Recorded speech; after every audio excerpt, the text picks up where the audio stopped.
Nobody warns you about the moment it happens. There's no announcement, no ceremony, no clear line you cross. One day you're just doing laundry or sitting in a waiting room filling out paperwork. And this strange, quiet thought floats up from somewhere deep inside you. Is this it?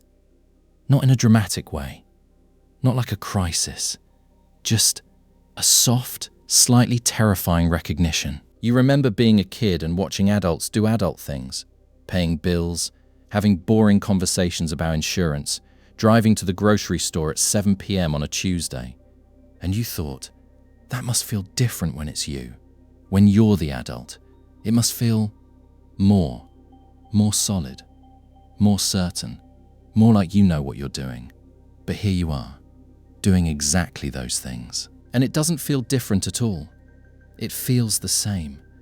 You feel the same. The same person who used to wonder when they'd finally feel like a grown-up is now standing in a kitchen at 11 p.m. eating cereal, wondering the exact same thing.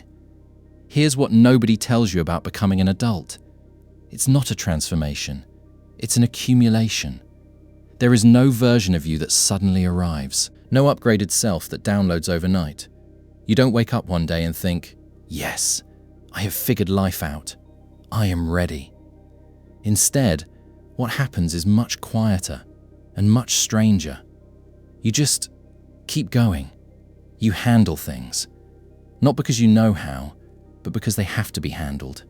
You make decisions, big ones, life-changing ones, while feeling deeply uncertain. You pretend to have things under control in front of some people, while falling apart quietly in front of others, and you assume everyone else is more prepared than you. That's the first terrifying truth about adulthood.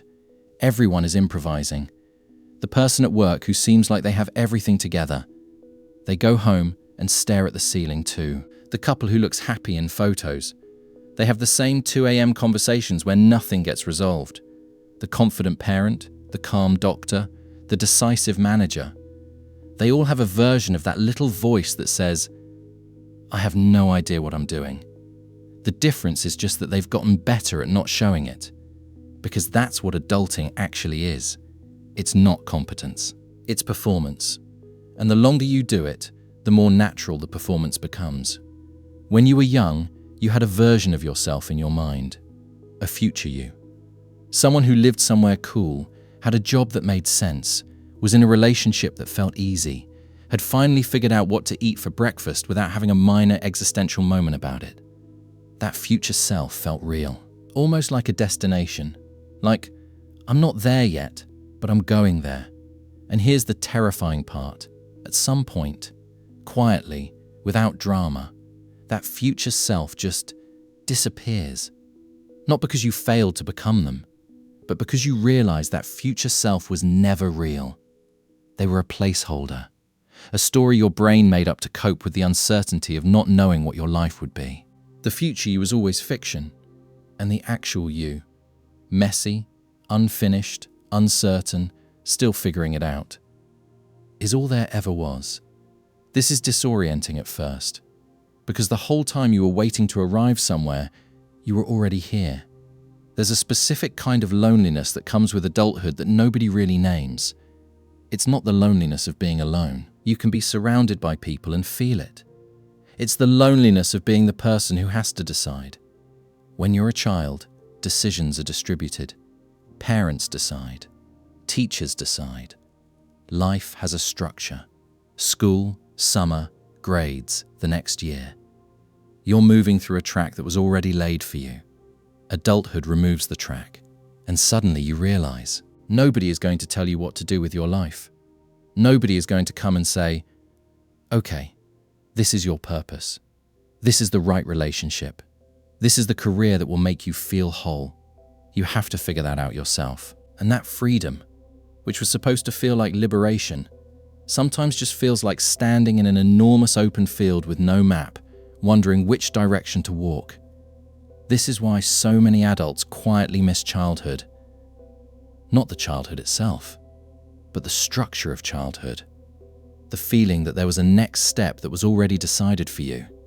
Because adulthood is structureless, and we were never really trained for that. Here's the secret that adults almost never say out loud.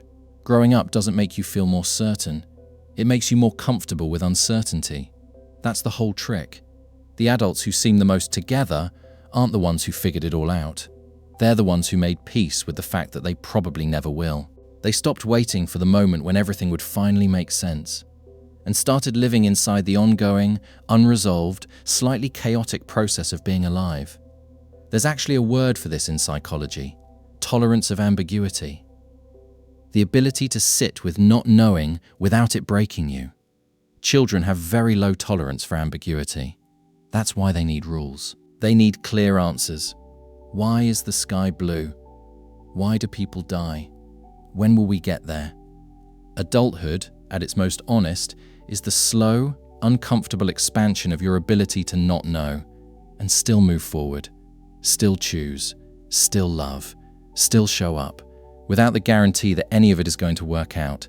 So here's what I want to leave you with. If you've ever stood in your kitchen at some odd hour and quietly thought, I still don't feel like a real adult, that feeling isn't a sign that something went wrong. It's actually a sign that something is very, very right.